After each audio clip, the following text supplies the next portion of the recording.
Kartomarmo. Nggih, Kakang Duryudana.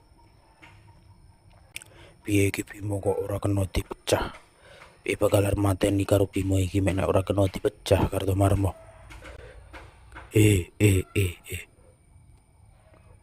Aku ya ora ngerti iki, Kakang. Kabeh gaman, kabeh pusaka wis dijajal. Sing dipancal, sing ditonyo, sing ditendang, sing disondol. Bungkus iki mau ora bakal pecah, Kakang. Lah terus piye mungguhmu? Apike?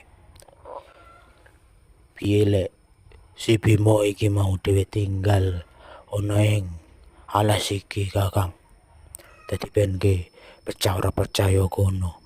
Menawa percaya bakal dipangan macan utawa Gandharwa utawa jin priprayangan ana ing alas iki, Kakang Duryudana.